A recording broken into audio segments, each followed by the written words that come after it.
Olá, sejam todos bem-vindos a mais um episódio do nosso podcast. Esse momento aqui de trazer temas importantes, atuais e necessários no universo das mulheres, dos direitos humanos. E essa semana temos uma data extremamente importante, que é o dia 3 de novembro, o Dia da Instituição do Voto Feminino. Essa data marca uma grande conquista no processo democrático, onde as mulheres reivindicaram melhores condições de trabalho, foram às ruas, lutaram por esse direito. E aqui no estado do Rio Grande do Norte temos uma parcela importantíssima desse pioneirismo, que é Celina Guimarães, que é Júlia Alves Barbosa. E para entender isso e tudo sobre essa história, né? As mulheres que desbravaram o seu tempo, desbravaram sua época, para que a gente esteja hoje aqui falando e dialogando para outras mulheres, a gente vai dialogar aqui com uma amiga minha, pesquisadora, historiadora, que dedica boa parte do seu tempo e da sua vida para estudar o protagonismo e o pioneirismo das mulheres aqui no estado do Rio Grande do Norte. E é com o Dimar Pessoa que eu inicio esse outro episódio, né? Mais um episódio do nosso podcast. Seja bem-vinda, Dimar. Muito obrigada, Júlia. É uma honra, uma satisfação enorme quando recebi seu recado para debater justamente esse tema, que é um tema que me é muito caro, né? Seus olhos brilham nesse tema. Eu venho me dedicando a essa pesquisa já tem bastante tempo e eu acompanho a evolução desta mulher, que há tempos atrás teve sua história apagada, né? O Rio Grande do Norte é um celeiro de direitos e garantia das mulheres, não só do direito ao voto, mas de outras instâncias que nós alcançamos. Nós temos um lastro enorme com mulheres assim, muito importantes da história. Desde o século XVII até os dias atuais, as mulheres do Rio Grande do Norte ainda constroem história nessa emancipação, com direito aos espaços de poder e decisão. É isso. Então, para conhecer um pouco mais desse universo, eu sei que esse é um tema que seus olhos brilham, né? Você realmente se emociona, parece que você viveu aquela época, Dimar. Então, é muito bacana ver uma pessoa que dedicou parte do seu tempo para essa pesquisa, para não invisibilizar, para não se apagar ao longo do tempo, né? E é importante que a gente utilize aqui esse espaço para relembrar. A gente tem, né, nos anais, né, em toda a história, nos livros, né, o protagonismo, a participação de uma potiguar, de uma norte-riograndense, que desbravou a sua época, desbravou o seu tempo. Duas, na verdade, né? Uma que é mais evidenciada nos livros, mas temos também outra que você fez essa pesquisa, esse resgate, Celina Guimarães, Júlia Alves Barbosa. Então, só para a gente contextualizar, Celina Guimarães era uma professora casada, né, com juiz, participava dessas lutas e foi na luta também pelo direito ao voto, e Júlia Alves Barbosa também fez um percurso semelhante, e porque muitas vezes não aparece, né, nos livros de história com a devida importância que foi e marcou esse momento. Então, para contextualizar, o que é que aconteceu com esse movimento das potiguares aí nesse cenário nacional e mundial? Júlia, é tão peculiar essa inserção das mulheres do Rio Grande do Norte na história do Brasil, como as primeiras eleitoras, que só quando a gente se debruça sobre o que de fato aconteceu e que época era aquela, porque é que aquelas mulheres foram escolhidas para estarem à frente de um movimento que foi trazido, né, pela história, de uma visita que Berta Lutz fez ao Rio Grande do Norte, a convite do então governador Juvenal Lamartine, para conhecer as mulheres. Berta, recém-chegada da Europa, morando no Rio de Janeiro, São Paulo, ela trazia esse desejo de saber que as mulheres poderiam também fazer parte desse universo, porque ela já entendia que o lugar de mulher era na política, né? Uhum. Até hoje a gente ainda luta por isso. Então, quando Berta Lutz chega, ela é convidada a fazer uma viagem e conhecer mulheres em distintos lugares e olhar se aquelas mulheres tinham potencialidades ou não para a política. De escolha dela foi Alzira Soriano, que ela conheceu, né, no município de Lages. E para que essas mulheres tivessem direito ao voto, precisava se criar uma lei estadual que desse direito e garantia a participação das mulheres. Na igualdade, né? Entre homens e mulheres. Entre homens e mulheres que pudessem votar e serem votados. Esse é o corpo da lei. Uhum. E aí, quando General Martini cria a lei, 21 mulheres se inscreveram para participar do pleito eleitoral, que foi em 1927, que tomaram posse em 28. E desse resultado, Nós temos o pioneirismo de Alzira Soriano, a primeira prefeita do Brasil.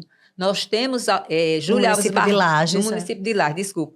Nós temos Júlia Alves Barbosa, juntamente com Cacilda Bessa em Pau dos Ferros e Júlia em Natal. E Júlia, eu digo que há um apagamento sobre a história de Júlia, porque o voto de Celina ganhou mais vulto e foi realmente o primeiro alistamento a ser registrado. Porque poucas pessoas sabem. Na época que o voto foi concedido para as mulheres precisavam passar por crivos sociais para terem direito a esse alistamento. Então, como o Celina era casada e o marido dela era muito influente, ela chegou diante do juiz e disse ela quer esse alistamento e foi otorgado na mesma hora. O de Júlia Alves Barbosa, não. Ela era uma moça solteira, ela tinha que provar que tinha sanidade mental, que eu achei isso um absurdo, aparece na pesquisa dela, dizendo que ela tinha que trabalhar e ganhar o dinheiro dela, e ela tinha essa independência. Só que quando eu fui me debruçar em 2011, né, com a história da Câmara, eu descobri que Júlia, ela era uma ativista política. Ela fazia parte do movimento de mulheres republicanas que se reuniam às noites para discutir por que elas precisavam fazer política. Então, isso tudo, assim, até hoje, a gente ainda percebe que há essa dificuldade das mulheres ascenderem politicamente, pelas dificuldades de todos os tempos. As mulheres, elas não são aceitas dentro dos partidos como prováveis e pretensas candidatas. E aí a gente vê, né, assim, com muito orgulho, né, da história dessas bravas mulheres aqui do estado do Rio Grande do Norte, que desbravaram um tempo, uma época. Imagina, a gente está falando em 1927, com toda... Quase 100 anos, né? Quase 100 anos.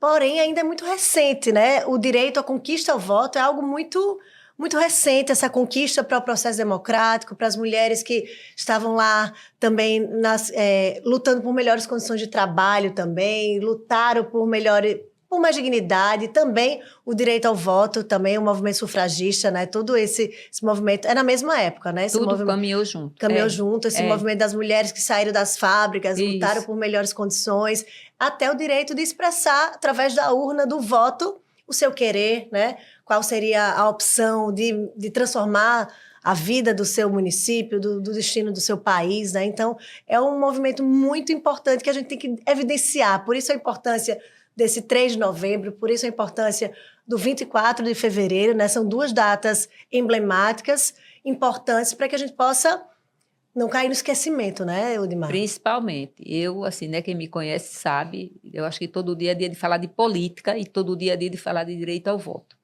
Porque essa conquista mudou a vida da mulher, mudou a vida da sociedade. A construção que se deu a partir do momento dessa participação política das mulheres, não só com direito ao voto, mas com direito a se colocarem politicamente. Como eu pesquiso e eu digo que eu tenho as minhas anotações, que, né, me são muito caras, ninguém observou o movimento que Natal fez em 2011, quando eu tirei da gaveta a história de Júlia Alves Barbosa, como a primeira mulher vereadora da Câmara Municipal do Natal, e fui para muitos lugares para falar desse direito ao voto e da mudança do comportamento da mulher diante da política, e que em 2016 a Câmara elege 8 mulheres vereadoras. Sim. Ninguém prestou atenção nisso, mas no dia que eu recebi aquela revista, que foi publicada, dizendo a Câmara Municipal do Natal elegeu 8 mulheres, eu chorei, porque aquilo ali era o resultado de um trabalho silencioso de muitas mulheres que diziam, venham para cá, isso aqui é o lugar de vocês. Eudimar, eu estava na época, né, participei desse movimento na Câmara também, desse resgate, desse processo de resgate histórico, né, extremamente importante. A gente fala de um passado muito recente, da participação das mulheres agora aqui, né, contemporâneas, mas antes de ter Sargento Regina, de ter Júlia Arruda, de ter Vilma, tantas mulheres, né, desbravaram o seu tempo, sua época, e foram importantes no processo histórico, né? Então, para a gente entender quem somos, aonde estamos, o enorme desafio que ainda temos pela frente. A gente fala de 8 mulheres, a maior representação histórica da Câmara, mas a gente está falando do universo de 29, por que não a gente lutar por maior equidade, pela paridade, né? Por mais mulheres em em espaço de poder e de decisão, mas para isso a gente sabe que é um enorme desafio, porque não basta só o querer da mulher. A política como um todo, ela ainda parece que é muito distante para as mulheres. E muitas mulheres não se veem inseridas no processo eleitoral, no processo de passar por uma eleição, de ser submetida ao voto, porque o movimento ainda é muito violento para as mulheres. A gente fala de violência política de gênero muito fortemente nos dias de hoje, né? Que a gente tem acesso às informações, mas mulheres, certamente, se você fizer uma pesquisa, são muito mais vítimas desse processo das fake news, né? De todo esse processo que muitas vezes coloca sempre atrelada a imagem por ser mulher. A cobrança, a forma que ela se veste, a forma que ela se porta, se ela é casada, se ela é solteira, né? Tudo isso é levado em consideração numa decisão de uma mulher. E isso a gente vem acompanhando, né? Esses desafios, e aí eu fico pensando, quase 100 anos depois, né, da conquista desse voto, desse marco democrático no processo histórico, quais são os desafios que as mulheres de hoje em dia, né, nos dias de hoje, com a representação histórica na Câmara, com 3 governadoras ao longo da nossa história, né, um estado com maior representatividade de governadoras, já tivemos presidente da República, né? E mesmo assim a gente ainda encontra resistência. O que é que você atribui isso, né? A subrepresentação de mulheres ainda nos espaços de poder de decisão. Eu vejo muitos fatores sobre isso, até porque eu converso muito sobre isso, né? E também recebo muita queixa de mulheres dizendo que a gente vai para a política, mas a gente não tem vez, a gente não tem voz. Até o financiamento que vem para a gente é desviado. E eu digo, porque vocês precisam se posicionar. Vocês precisam chegar na política, batendo o pé, dando murro na mesa e dizendo, eu estou aqui, esse espaço é meu, foi conquistado legitimamente e eu quero os mesmos direitos. Isso é muito novo. Isso. Porque há bem pouco tempo se diziam que as mulheres só se elegiam porque vinham de famílias tradicionais, porque as famílias já tinham, né, os seus currais eleitorais, e hoje não é mais assim. Nós temos aí vários nomes que surgiram, independente se da eram luta, da apadrinhados representatividade ou não, políticos. E assim, o marco, para mim, que é mais importante do Estado, é que dessas 3 mulheres governadoras, 2 foram reeleitas. Sim. Então, é porque foram grandes gestoras. A gente não pode descartar a possibilidade de dizer que uma mulher se elegeu e não foi uma boa gestora. Porque é a mulher, que é a mãe de família e que é a dona de casa, que administra desde sua casa e que aprendeu também a gerir políticas públicas e ser gestora de sua cidade, do seu estado e até do país, porque também nós tivemos uma presidente que também, né, quando foi gestora, também, né, deu conta do recado. Agora, as mulheres, elas são muito sobrecarregadas. É dupla, tripla jornada de trabalho. Quádrupla. Que isso impede, Eu né? encontro mulheres Sim. com jornadas quádruplas, Sim. principalmente quando entram na política. Uhum. E acham que é injusto, porque as cargas horárias dela dentro de casa com a política do cuidado não diminuiu e a política consome. Nós acabamos de conversar antes de entrar no ar e você disse, é uma sobrecarga muito grande. Isso. É preciso a mulher estar obstinada a estar naquele lugar para fazer uma boa gestão e para dizer, eu estou aqui é pela minha capacidade e pela minha competência. Porque o jogo é bruto, né, Eudimar? Demais, demais, demais. E os bastidores, então, né? Então, de fato, assim, a mulher, ela, para provar que ela é capaz, ela é testada em várias vezes, né? O homem, às vezes, ele fala uma coisa e ali tá assegurado que ele é capaz. A mulher não, a mulher é testada 1, 2 vezes. Então, vivemos sob um estado de alerta, sempre, né? E sempre realmente tentando administrar essas múltiplas mulheres que existem, né? Quem cuida de quem cuida, aquela mulher que cuida de todo mundo, ainda tem que atribuições de estar ali à frente de uma frente parlamentar, de uma comissão de orçamento, entendendo de orçamento, né, que por muitas vezes foi colocado homens para ficar à frente desses temas, né? A mulher não só, ela pode, mas hoje a gente vê, né, nas câmaras, na Assembleia Legislativa, mulheres não só ocupando espaços ali que sempre foi só ocupado por mulheres, né? Exatamente. Mas de decisão, de representatividade. E isso a gente sabe que mais política pública para a mulher significa mais mulher na política significa mais política pública para a mulher. Com certeza. A mulher... Você acha que é isso também, total, né? Total. Perfeito. A mulher é a única gestora que, quando acende aquele espaço público, ela sabe que ela não está sozinha. E ela não está ali porque é um rosto bonito. Você é prova disso. Eu acompanhei toda a sua trajetória, não é porque estou aqui com você, mas eu sempre digo, gente, a mulher precisa de oportunidade. E ela vai provar que ela está ali por merecimento. Então, isso é um desafio para o ano que vem, que é um ano de eleições. Eu estou vendo que agora, com o advento, né, da tecnologia, muitas mulheres que se candidataram e não se elegeram estão se articulando, estão mostrando que, apesar de não estarem no mandato, elas continuam gestando como se ainda fossem candidatas. Sim. Porque quando você conquista esse espaço, você não pode dar o passo para trás, você tem que dar para frente. É daqui para frente, isso, né? E assim, a gente acompanha que durante os anos também, a gente acompanhou a evolução no que se refere às legislações. A gente sabe que antes as mulheres estavam lá compondo uma chapa porque era candidatura laranja, era só para compor a chapa, porque tinha que compor mesmo. E hoje a gente já vê um movimento, não só de compor uma chapa, mas de garantir um orçamento, um financiamento, um fundo partidário que garanta a possibilidade dessa mulher estar disputando de vera, né? Para ganhar mesmo, com né? certeza. É muito importante, até porque as mulheres dão os melhores resultados. Eu acho que o eleitor também já está tendo esse olhar.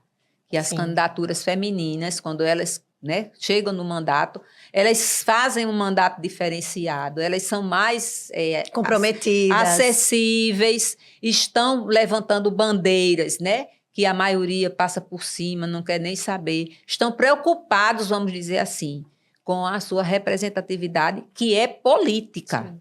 Então, política é mulher. A política foi feita por homens para os homens. Uhum. Mas quando as mulheres chegaram, elas chegaram dizendo, batendo, né, na mesa e dizendo, esse espaço aqui foi conquistado, é meu e eu quero, e eu vou mandar meu recado. Nas postagens de ontem, eu achei muito interessante, porque tinha uma postagem que dizia, se você quer uma mulher no poder, apoie uma mulher, vote numa mulher e acolha uma mulher. Isso é para os partidos. Porque se todo mundo entendesse isso, né, somos maior parte da população, maior parte do eleitorado, porque estamos subrepresentadas ainda, né? Então, realmente é essa questão de olhar com a mulher com chance. Ah, eu vou votar nessa daí, eu vou apoiar, eu vou acolher, porque ela tem chance, ela me representa. Então, isso tudo a gente tem que mostrar que as mulheres estão aptas, estão capazes, são responsáveis, né, pela transformação. E certamente, se a gente fizer uma pesquisa, grande parte de todas essas leis, essas legislações, sejam a política pública da dignidade menstrual, uma lei Maria da Penha, uma política do cuidado, todas contaram efetivamente com a participação das mulheres na construção, na dedicação, para que essa lei pudesse ser criada, ser implementada, né? Isso, e parece clichê, mas não é. Quando a mulher chega no espaço de poder, ela sabe o que ela lutou para estar ali. Sim. Então, ela não quer estar ali sozinha. Ela quer que outras mulheres venham se somar a ela, para que ela se sinta fortalecida e para que ela dê respostas. Não é porque a mulher, eu quero mandar, eu quero me manter no mandato. Não, ela quer fazer diferente. E mulher já passou o tempo que eram inimigas uma das outras. Hoje a gente é tudo amiga, ninguém fala mais de partido político, só se fala de políticas públicas. E isso é interessante, porque assim, existe, claro, as diferenças ideológicas, partidárias, enfim, ainda mais no momento que a gente está vivendo de grande polarização, que tudo é polarizado hoje em dia, mas eu digo pela minha experiência lá na Câmara, a gente convivia com várias vereadoras, cada um de uma ideologia, de um partido, mas tinha algo que nos unia, que era o ser mulher. A gente conseguia fazer debates que unissem todas as matizes ideológicas, partidárias, porque, de fato, ou a gente pensa assim, ou então o nosso movimento só vai se fragilizar, se fragmentar. Então, grande parte das conquistas dos homens, né? Você vê hoje as leis predominantemente porque são geridas e deliberadas pelos homens do Congresso Nacional. Até porque não somos 20%. Ainda. É uma construção, como eu falei, daqui para frente.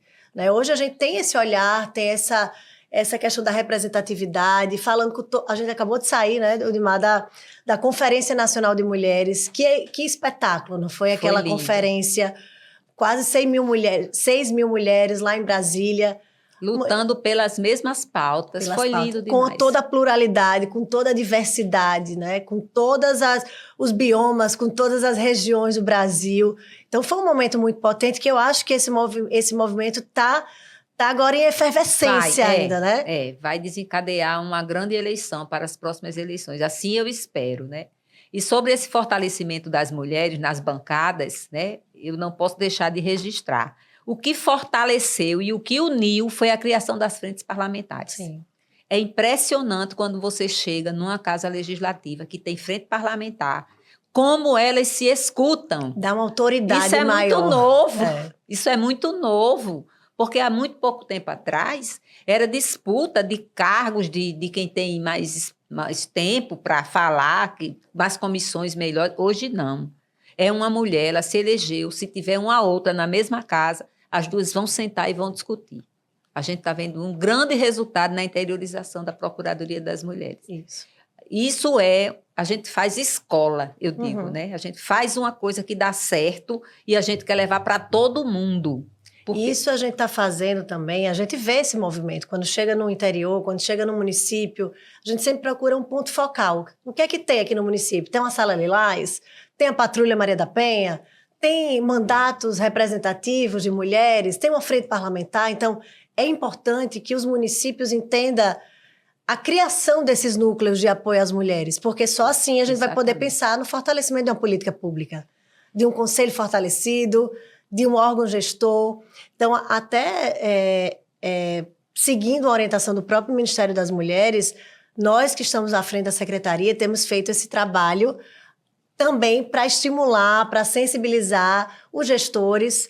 A gente fala de gestores que assumiram agora, até inclusive muitas mulheres, né, que assumiram, 42 prefeitas que assumiram aqui no estado do Rio Grande do Norte. Se pelo menos nesses 42 municípios tivesse uma secretaria de mulheres, uma coordenadoria, uma subsecretaria, é um passo importante para o fortalecimento, nessa integração dessa rede, né? No fortalecimento da política pública, porque sabendo que uma secretaria, o município vai ter uma secretaria, vai ter certamente uma campanha do Não é Não, um protocolo, a presença da patrulha, a luta por uma delegacia especializada, né? Então vem todo essa articulação de todas essas pautas, né? Junto com esse movimento. Isso é muito curioso, porque se você parar, temos 11 anos que a política da mulher se unificou no Rio Grande do Norte. Sim. Foi a partir da criação das frentes parlamentares, foi as duas casas legislativas se conversando, alinhando e pautando as mesmas coisas. O que uma conquistava já levava para a outra. Isso se expandiu. Todos os municípios me procuram, querem saber, aí é que a gente não tem nada, como é que a gente vai fazer? Não vai inventar roda, não. Se você não tem, você pode criar. E enquanto você não cria, você trabalha com o que você tem. Isso, é através da Secretaria da Assistência. O trabalho é esse. Ainda é o bom e velho trabalho de formiguinha. Quando uma mulher quer, ela realiza. Agora, ela nunca consegue fazer sozinha.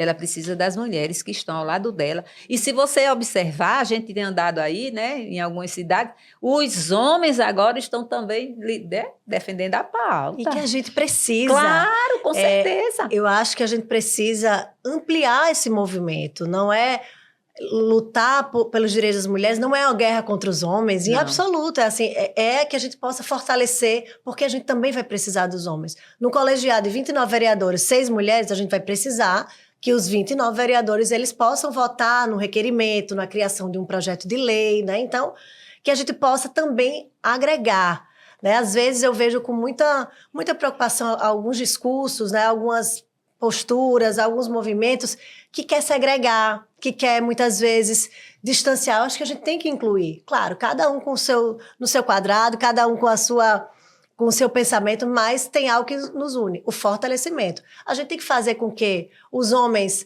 que muitas vezes reproduzem ou têm atitudes machistas, eles possam ser desconstruídos também, porque é uma desconstrução. É pedagógico, né? Quando a mulher fala, às vezes eles ficam olhando assim, e aí a gente vai conseguindo, nesse consciente coletivo, fazer com que os homens tenham essa sensibilidade. A gente vê hoje homens dando entrada a projeto de lei, emenda para patrulha, projeto para mamografia. Então, que bom que esse movimento tem se expandido, né, Odimar? Você tem percebido isso também no interior do estado? É aquele trabalho que a gente faz que chama de bastidor, né? Todas as vezes que a gente quer conquistar alguma coisa, que vai sabendo que vai ter a votação, a gente vai antes para os gabinetes, sensibilizar os parlamentares e dizer, olha, essa pauta aqui é de mulheres, mas vai atender sua mãe, sua tia, sua avó, sua filha. Pare e pense nisso. Isso aqui não é como você falou, não é uma luta de homem contra mulheres. É uma política pública que vai ajudar a sociedade a construir um mundo melhor para mulheres e homens, que é isso que a gente quer. Isso, a gente tem um exemplo. Agora a gente tem uma governadora, mas tem um presidente da República que tem fortalecido também o Ministério das Mulheres, e a gente precisa da sensibilidade do presidente para a gente poder fortalecer a política. Não tem outra saída, tem que ir nesse discurso realmente, né? De unificar, de expandir, e é daqui para frente. A gente não pode... em absoluto, pensar em nenhum tipo de retrocesso. O Odimar esteve conosco em várias lutas, né? Muitas. Quando foi criada a Secretaria da Mulher Municipal, quando foi pensado em extinguir, quando foi criada a patrulha, no fortalecimento dessa patrulha, né? E que bom, Odimar, que você tem feito aí esse trabalho diferenciado.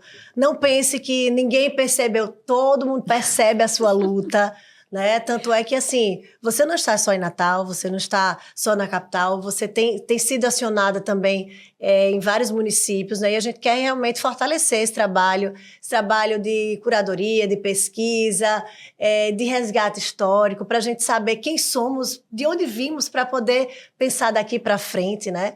E que a gente possa fortalecer realmente o nosso protagonismo, né? Que a gente possa ser inspiração para outras mulheres, né? Cada um na sua área de atuação, que mais mulheres se interessem em pensar na pesquisa, né? Em buscar quem são essas mulheres que estão muitas vezes invisibilizadas, né? Nas comunidades, nos bairros, enfim, nos municípios, né? Que fazem história e que não podem ser esquecidas e apagadas. De maneira alguma. O Rio Grande do Norte, assim, eu tenho dito em muitos lugares e que fica aqui marcado, né? Se toda mulher se interessar pela história da sua família, de quem foi sua avó, de quem foi sua mãe, eu tenho encontrado histórias belíssimas de mulheres parteiras, de mulheres curandeiras, nas cidades do interior, que a família não reconhecia essa pessoa como alguém que foi importante. Você já pensou uma cidade que uma parteira, só tinha ela na cidade, ela pegou assim 60, 70 filhos, quer dizer, ela povoou a cidade, e não é nem reconhecida, não tem registro em lugar nenhum, né? Você sabe que eu sou adepta de tudo transformar em livro e em matéria. Sim, além disso, a escritora participou da coletiva Nízia Floresta, a coletânea, né? Fale um pouquinho também. E eu quis trazer esse livro, porque na última edição, que já é a terceira da coletiva, eu escrevi justamente sobre mulheres na história potiguar, entre invisibilidades e lutas, que é o assunto que nos trouxe aqui. Isso é muito importante, eu tenho muito medo de se eu morrer de repente, onde é que meu acervo vai ficar? E onde é que eu vou deixar? Porque está tudo comigo. Eu tenho a história desde a luta da construção do Conselho. E por que é que eu quero falar do Conselho? Porque quando eu comecei a frequentar o Conselho, um tempo desse, em 2008, o Conselho só era frequentado pelo movimento social. Hoje, quem primeiro senta nas cadeiras do Conselho é a gestão, porque precisa dar resultados. Isso é construção política, isso é polidez política, e isso é vontade de realmente dizer, sou mulher, estou aqui, vou fazer diferente. É isso, Odimar Pessoa, deu o recado, deu o nome, e que realmente, Odimar, a gente possa imortalizar toda essa sua pesquisa, a gente utilizar também desses artifícios tecnológicos, né? Colocar aí nas plataformas, na nuvem, onde quer que seja, para que, de fato, a gente passe de geração para geração. Esse dia é muito emblemático, né? Para honrar as mulheres que vieram, que foram, que vieram, e também para a gente reafirmar o nosso compromisso com as que vêm pela frente, com né? certeza. A gente está aqui, a gente vai passar, estamos deixando um legado, né? Nas nossas atividades, e que venham mais mulheres comprometidas. E eu digo, não basta ser mulher, tem que ser mulher comprometida, né, Odimar? Com certeza. Comprometida com a pauta, em dar resultados, em pensar em outras mulheres, ter empatia, ter compromisso. Então é isso. A gente tinha muito pauta aí para ser discutida, mas a gente fica para outro episódio, porque de fato a gente já encerrou, passou muito rápido. É verdade. Mas eu queria, Odimar, só para suas considerações finais, você pudesse deixar aí um recadinho para as mulheres que estão nos acompanhando, que se interessaram por essa pauta. Eu quero me engajar em alguma luta. Necessariamente no partido político. Não, a gente precisa também fazer um chamamento a essas mulheres para se engajarem em vários tipos de lutas, né? Então, o que é que elas podem fazer, como participar, enfim, deixe seus canais aí também para os contatos. Eu acredito que a mulher que nos ouve, ela se sente motivada. As que ainda não fazem política, pelo menos entenderam um pouquinho que política não é o que dizem, que política é coisa de homem. Não, política é coisa de mulher. E mulher precisa estar na política para fazer diferente e para construir uma sociedade mais justa, né? Quem quiser me seguir, né? Meu @ é Odimar Pessoa. Vai encontrar no meu Instagram muita matéria, principalmente de pesquisa, como na sua também. Você sabe que quem lhe segue interage e marca agendas, inclusive, pelo Instagram, porque nós estamos aqui com um legado que foi construído há praticamente 100 anos. Mas isso precisa sair da academia, isso precisa estar na boca do povo. Que bom, que bom. Então vamos celebrar essas mulheres, celebrar Odimar Pessoa, celebrar Celina Guimarães, Alzira Soriano, Júlia Alves Barbosa e tantas mulheres que nos inspiram para a gente seguir essa nossa trajetória aí, né? Tentando também sensibilizar e inspirar outras mulheres. Então, porque as mulheres podem e devem votar, podem e devem transformar o seu mundo. Então, esse foi o nosso tema desse Universo Feminino, mais um episódio desse nosso podcast. E fiquem todos até o próximo episódio. Muito obrigada, Odimar. Tchau.